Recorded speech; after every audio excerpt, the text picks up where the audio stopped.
Captain Jai-Ho Park stood straight and tall in his crisp blue uniform as he looked at the massive ship through the space station's window. The vessel floating before him was huge, but it wasn't pretty. Its gray metal hull was covered in dents and patches. Some parts were a different color, showing where repairs had been made over many years. "This is humanity's welcome gift," Jai-Ho asked, trying to keep his voice neutral. He didn't want to sound ungrateful, but the ship looked like it belonged in a scrapyard. High Commander Du-Jin of the Galactic Council smiled. His perfect white teeth seemed too bright against his blue-tinted skin. "The SSV Eternal Burden is a piece of galactic history," he said. "It has served many species well over the past 300 years. Jai-Ho noticed how Du-Jin said served in the past tense. Next to him, Chief Engineer Han-Bai Lee was looking at the datapad in her hands. Her eyes grew wider with each swipe of her finger across the screen. "The main reactor is running at 40% efficiency," Han-Bai said. She looked up at Du-Jin. "And these life support systems, they're older than my grandmother would have been." Du-Jin's smile didn't change. "Perhaps your species would prefer to wait another 50 years before joining galactic society. Not every new race can expect to receive a modern warship as their first vessel." Jai-Ho saw Han-Bai's hands tighten around the datapad. He understood her anger. Earth had only recently been discovered by the Galactic Council. Humans had proven they could travel in space, but their ships were basic compared to other species. They needed better technology to be part of the galactic community. The Council had promised to help, and this was what they got: a ship that looked ready to fall apart. "We would be honored to accept this gift," Jai-Ho said carefully. He had been chosen for this job because he was good at staying calm. "When can my crew begin inspection?" "Right away," Du-Jin said. "Your species has 2 Earth weeks to prepare it for your use. The Council has many other matters to attend to." After Du-Jin left, Han-Bai turned to Jai-Ho. 2 weeks. "Captain, this ship needs months of work, maybe years. The navigation system is so old it still uses crystal memory banks. The artificial gravity keeps failing in the cargo sections. And don't get me started on the engine room."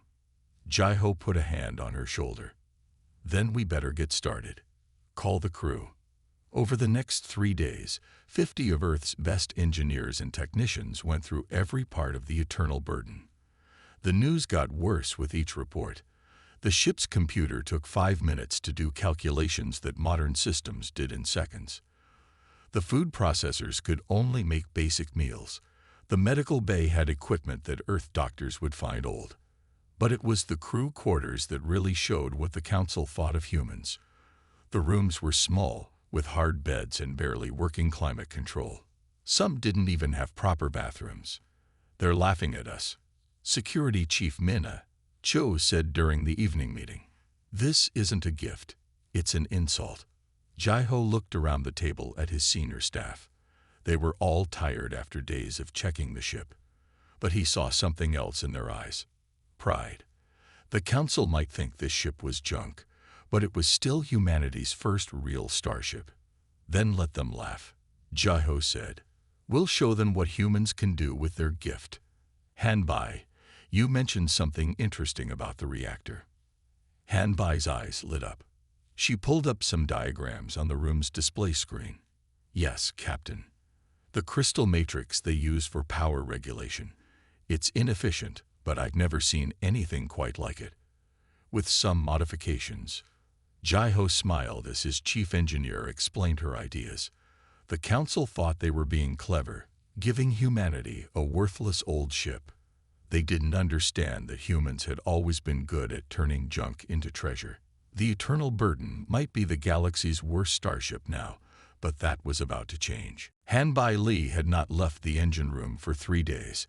Empty coffee cups sat on every flat surface, and her uniform was stained with engine oil. But she didn't care about any of that. She was too excited about what she had found. "Captain, you need to see this," she said into her communicator. "And bring Sumin from weapons. This is important." While she waited, Han-Bai looked again at the old reactor's crystal matrix.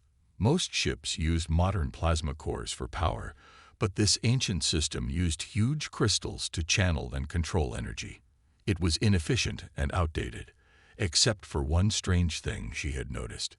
Captain Jia-Ho and weapons specialist Su-Min Kang arrived together. They found Han-Bai standing in front of a holographic display of the reactor's core. "Look at this energy pattern," Han-Bai said, pointing to the swirling lines on the display. "When we run power through the crystal matrix, it creates this unusual radiation signature.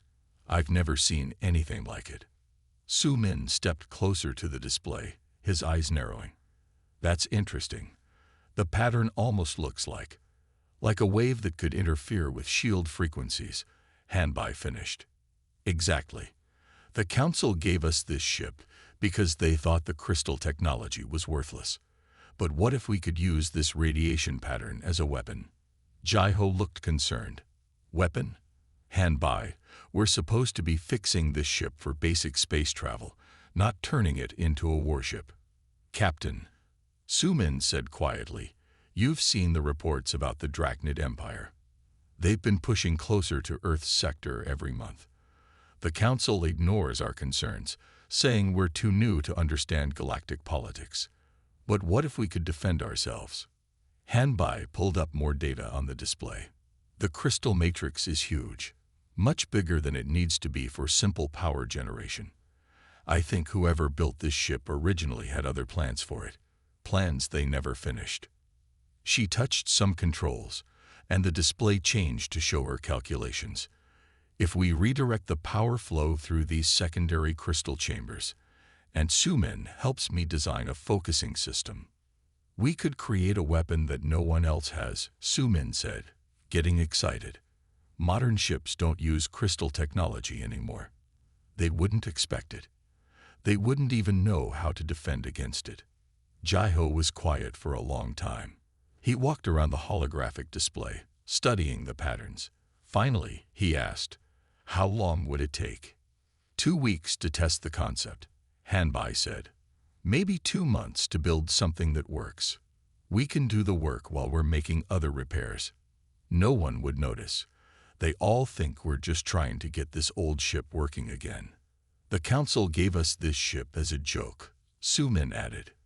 "They wanted to show us our place in the galaxy, but they didn't know that sometimes the oldest technology can be the most dangerous." Jai-Ho nodded slowly. "Do it. But keep this quiet.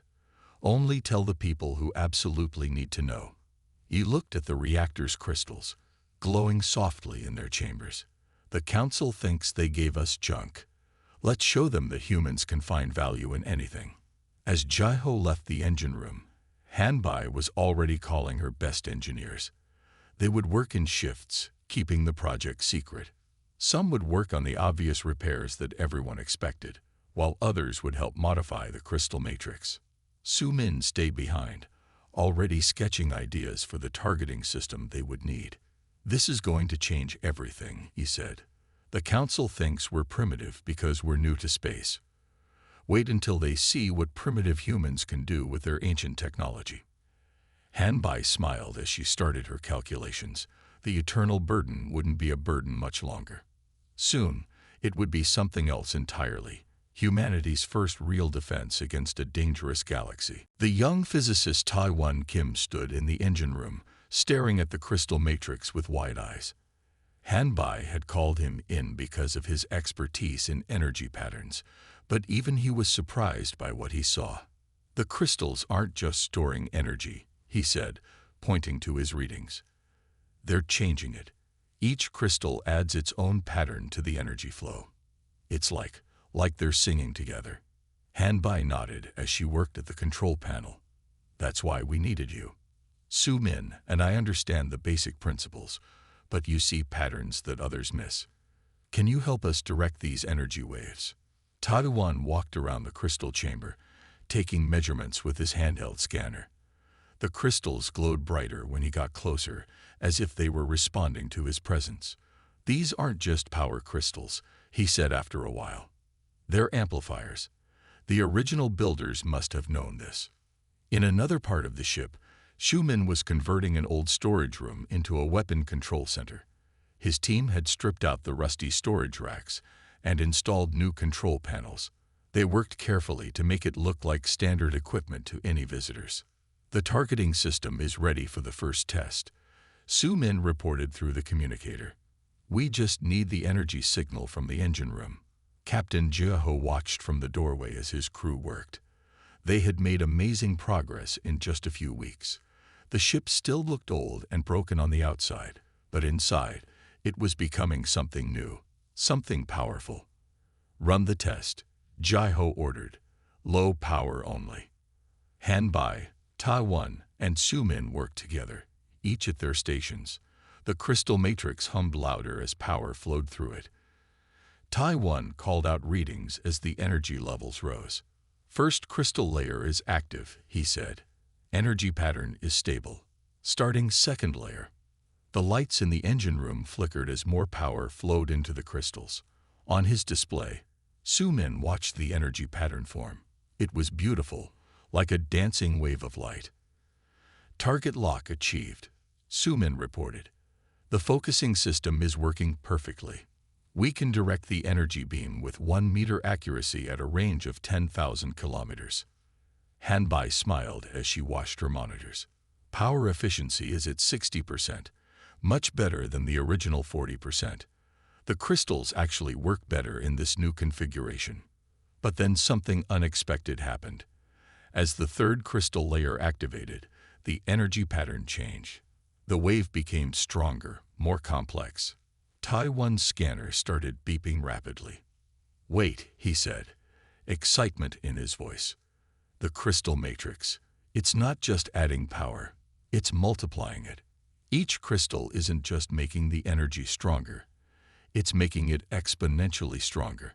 Jiaho stepped forward. Is that dangerous? No, Taiwan said, checking his readings again. It's perfect. The energy pattern stays stable, but it grows much more powerful than anyone would expect. That's why these crystals were abandoned. Nobody understood how to control this multiplication effect. But you do, Jiaho asked. Taiwan nodded. I think so. And if I'm right, we can make this weapon 10 times more powerful than we originally planned. No modern shield system would be prepared for this kind of energy pattern. Jiaho looked at his crew, the brilliant engineer, the creative weapons specialist, and the insightful young physicist. They had taken the Council's joke of a gift and turned it into something revolutionary. Keep working, he said. But remember, we're not building this to start a fight. We're building it to protect Earth. The galaxy needs to know that humans aren't helpless, even if we're new to space. The crystals continued to glow as the team worked, their light growing stronger with each successful test.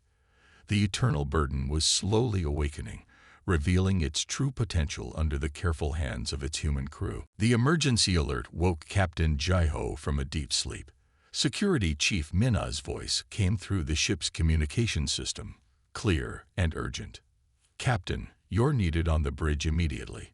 We've received a distress signal from the research outpost on HFY Station. Jiaho dressed quickly and hurried to the bridge. The main screen showed a map of nearby space, with a red dot marking HFY Station's location. Mina stood by the screen, her face serious. 3 Drachnid warships appeared near the station an hour ago, Mina reported. They're demanding that the humans leave immediately. They say that sector belongs to the Drachnid Empire. That's not true, Jiaho said. The Council marked that sector as neutral space. Our research station is legal. The Drachnids don't care about legal, Mina said. They've been pushing into neutral space for months, and now they're threatening to attack the station if our people don't leave in 6 hours. Jiaho looked at the tactical display. HFY Station had 200 researchers and their families. The station had basic shields but no weapons. The nearest Council peacekeeping fleet was 3 days away. Have you contacted the Council? Jiaho asked. Mina's expression turned angry. They say they can't intervene without proper diplomatic procedures. They suggest we evacuate the station to avoid conflict. Evacuate. With what ships? We only have. Jeho stopped. They did have a ship. Not the ship anyone would choose for a rescue mission, but it was all they had. He pressed the communication panel. Hand by, how ready are we for real space travel? The basic systems are working. Hanby's voice came back. We can fly, and the new systems are operational, but we haven't tested them in real conditions. What about our special modification? There was a pause. The weapon system is ready. Taiwan says the crystal matrix is stable, but Captain, we don't know for sure how it will work against actual Drachnid shields. Jeho looked at the tactical display again. The Drachnid ships were powerful warships, with the latest shield technology. The Eternal Burden was an old cargo ship that looked like it could barely fly. But appearances could be deceiving. Prepare the ship for immediate launch, Jeho ordered. Tell everyone we're going to evacuate the research station. Minna, send a message to Helia Station. Tell them help is coming. What should I tell the council? Minna asked. Tell them that humanity is handling the situation with the resources they so generously provided. The next few hours were busy as the crew prepared for their first real mission. Su Min checked the weapon systems one last time.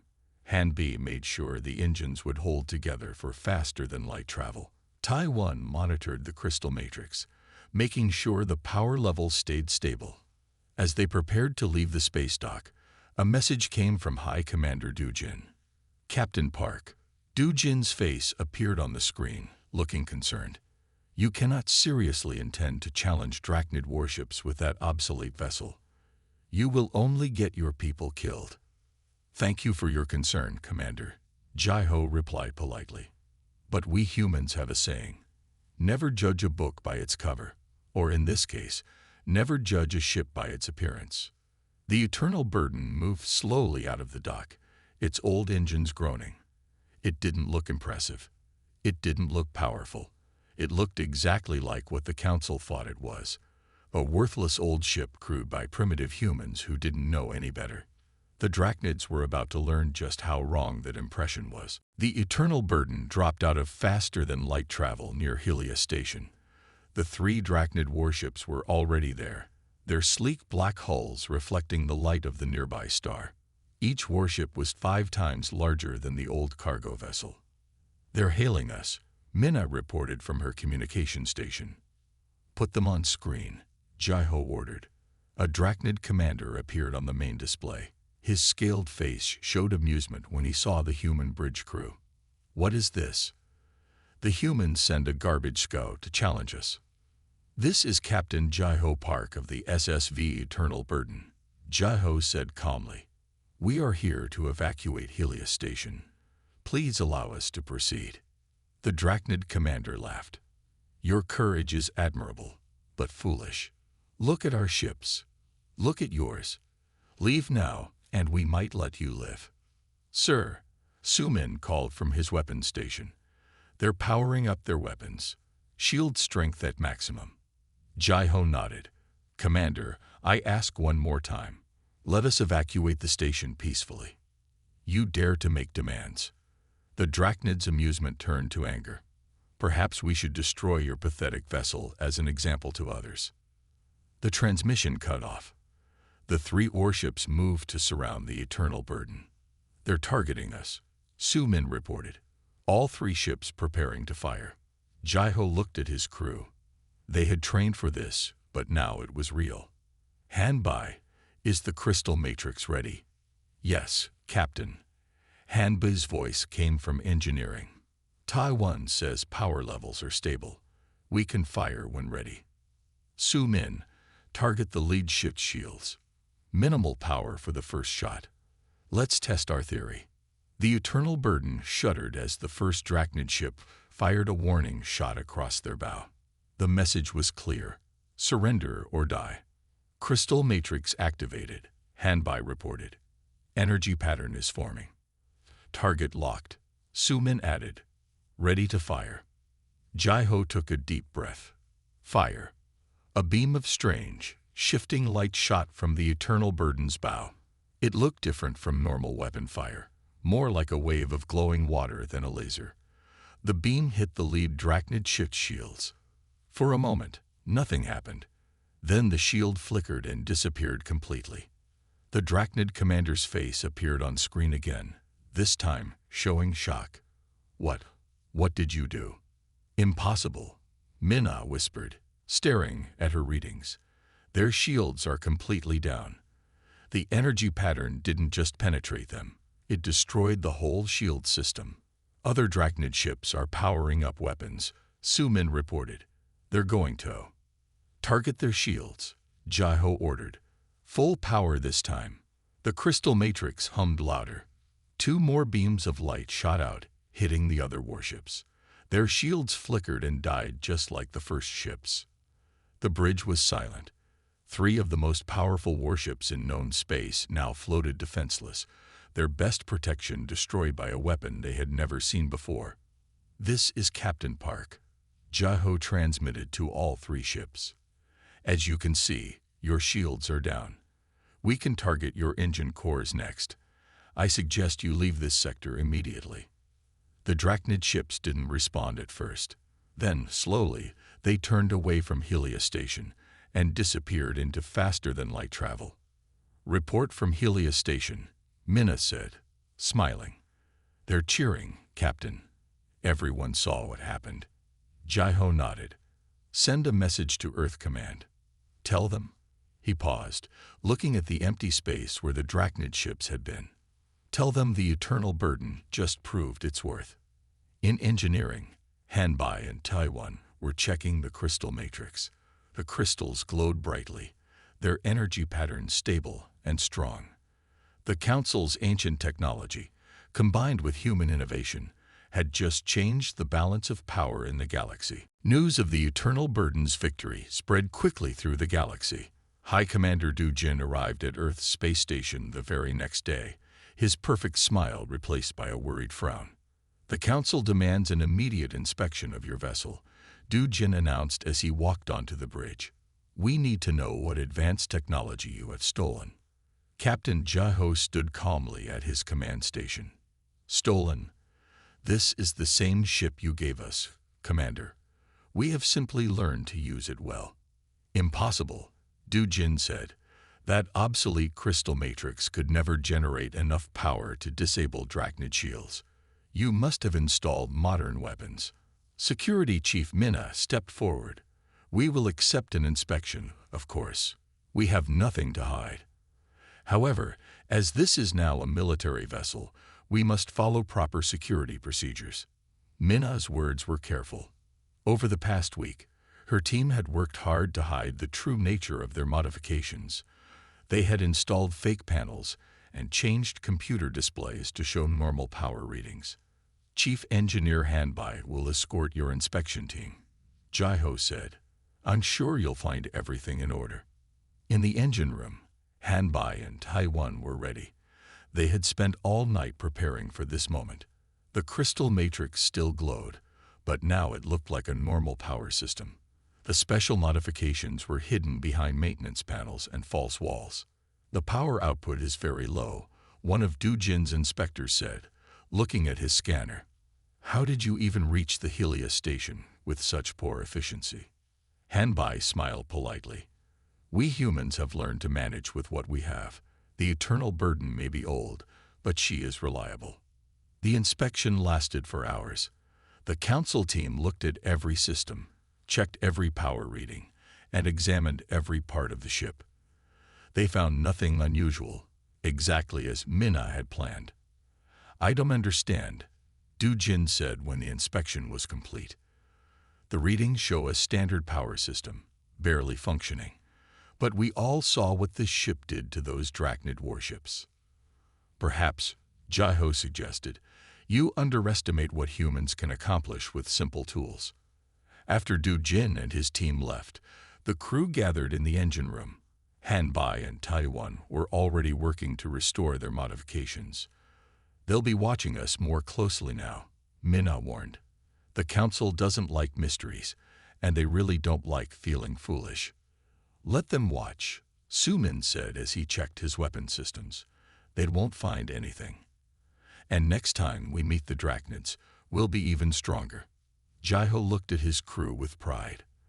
The Council had tried to humiliate humanity with this old ship.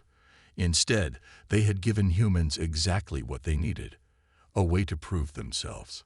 The Council thinks they know everything about this old technology, Tai once said as he adjusted the crystal matrix. But they forgot its true potential. They forgot that sometimes the oldest tools can have the greatest power. And they forgot something else, Hanbai added. They forgot that humans are good at solving puzzles. Every problem is just a puzzle waiting to be solved. As they talked, the crystal matrix hummed quietly, its true power hidden from the Council's eyes. The eternal burden had kept its secrets, and soon it would be ready to protect humanity again. Outside in space, Du Jin's ship prepared to leave. The commander looked back at the old cargo vessel one last time. He still couldn't believe that primitive humans had done something no other species could do. It worried him more than he wanted to admit. Security Chief Minna stood before Captain Jiho in his office, holding a datapad with classified information. Her face was serious as she shared her latest intelligence report. The Drachnids are preparing for war, Minna said. My sources confirm they are gathering a massive fleet near the Edge Nebula. They have 500 warships, Captain. All of them are newest generation vessels with advanced weapons. Jaiho studied the tactical display showing the Drachnid fleet movements. Their target? Earth, Minna replied. They want revenge for their humiliation, but more than that, they want our weapon technology. They believe we must have something very advanced to defeat their shields. The captain walked to his office window, looking out at the stars. Have you informed the Council? I submitted a formal report yesterday. Their response was, Minna's voice grew frustrated. They said we are overreacting. They claimed the Drachnids would never risk breaking the peace treaty. In engineering, Hanbai and Taiwan were working to strengthen the crystal matrix. They had learned much since their first encounter with the Drachnids. The weapon was now twice as powerful, and they could fire it more quickly. The crystal harmonics are perfect, Taiwan said, checking his readings. We can maintain the energy pattern for 30 seconds now, instead of just 5. Hanbai nodded as she adjusted the power flow. Good. Against a large fleet, we'll need to disable multiple ships quickly. She paused, looking at her young colleague. Are you scared? Yes, Taiwan admitted. But I'm also proud. The Council thought they were punishing us with this old ship.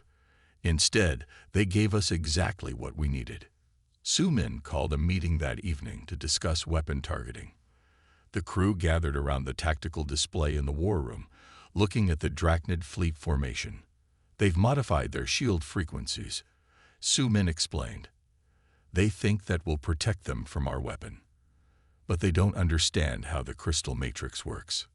No matter how they change their shields, our energy pattern will still disrupt them. Captain Jiho received a message from Earth Command the next morning. They had seen Minna's intelligence report and were preparing Earth's defenses. But Earth only had 30 modern warships. Against 500 Drachnid vessels, it would not be enough. We need help, Minna said during the senior staff meeting. Even with our weapon, we can't fight that many ships alone. The Council won't help, Jaiho said. They're afraid of the Drachnids, and they still don't believe we're in real danger. He looked at his crew. We stand alone. Hanbai stepped forward. Then we'll make our stand count. The eternal burden may be just one ship, but it's a ship they don't understand. Sometimes one surprise is worth more than 100 warships. The crew spent the next week preparing. They ran combat drills, improved their systems, and planned their strategy. The old cargo ship didn't look any different on the outside, but inside it was becoming a powerful weapon of war. One evening, as Jeho walked through his ship, he stopped in the engine room. The crystal matrix glowed with its strange light, humming softly. The Council had given them this ship as an insult, thinking it worthless. Now it was Earth's best hope for survival. Send a message to Earth Command, he told Minna. Tell them we're ready. When the Drachnids come, the eternal burden will meet them. And this time, we'll show them what this ship can really do. The Drachnid invasion fleet appeared exactly where Minna had predicted. 500 warships dropped out of faster-than-light travel near Earth's orbit, their black hulls blocking out the stars. Earth's 30 defensive ships looked tiny in comparison. All ships, battle positions. Jai-Ho ordered from the bridge of the Eternal Burden, which had been renamed Hope's Edge. The old ship floated at the front of Earth's fleet, facing the massive Drachnid armada. Enemy fleet is launching fighters, Minna reported. Their command ships are moving into attack formation. The main screen lit up with a transmission from the Drachnid fleet commander. Humans, he said, his scaled face showing no emotion. Surrender now, and we will spare your planet. Resist, and we will destroy everything. Jai-Ho stood tall at his command station. This is Captain Jai-Ho Park. We decline your offer. Earth is our home, and we will defend it. The Drachnid commander laughed. With what? 30 small warships and 1 broken cargo vessel. Your arrogance will be your doom. Hanbei's voice came from engineering. Crystal Matrix is at full power, Captain. Taiwan says the energy pattern is stronger than ever. Multiple enemy ships are charging weapons, Su Min reported from his station. They're targeting our fleet first. Jai-Ho looked at his crew. They had trained for this moment. Target their command ships. Full power to the Crystal Matrix. Fire when ready. The Hope's Edge moved forward. The Drachnid fleet opened fire, their energy weapons lighting up space, but they were aiming at where they thought the ship would be. The old cargo vessel, despite its appearance, was faster now. First target locked, Su Min called out. Firing. The crystal weapon fired, its strange energy beam brighter than before. It struck the nearest Drachnid command ship. The massive vessel's shields didn't just fail. They exploded in a cascade of energy that disabled the shields of nearby ships too. Secondary effect. Taiwan shouted from engineering. The crystal resonance is spreading through their formation. More Drachnid ships lost their shields as the energy pattern rippled through their fleet. Their perfect formation began to break apart as ships tried to avoid the spreading effect. Their command structure is failing, Minna reported. They're losing coordination. Jai-Ho gave the order. All Earth ships, attack the unshielded vessels. Concentrate fire on their engines and weapons. Earth's small fleet moved forward. What they lacked in size, they made up for in skill and determination. Each human ship targeted the now vulnerable Drachnid vessels with precision. The battle was fierce but quick. Without their shields, many Drachnid ships retreated. Others surrendered when they saw their command ships disabled. The mighty invasion fleet fell apart in less than an hour. As the last Drachnid ships fled, a new transmission came in. It was High Commander Du Jin of the Council. Impossible, he said, staring at the battle scene. How did you, with that old ship? Commander, Jai-Ho replied calmly. You gave us a gift, remember. We simply learned how to use it well. After the battle, Earth celebrated its victory. The Hope's Edge had saved not just Earth, but proved that humanity deserved its place among the stars. The Council could no longer dismiss humans as primitive or weak.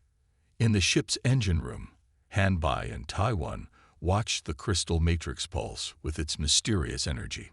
The ancient technology, once thought worthless, had become humanity's greatest strength. What will they say now? Su Min asked as the crew gathered on the bridge. The Council, the Drachnids, all those who thought humans were too primitive for space. Captain Jai-Ho smiled. They'll say what we've known all along. Never underestimate human ingenuity, and never judge a ship by its appearance.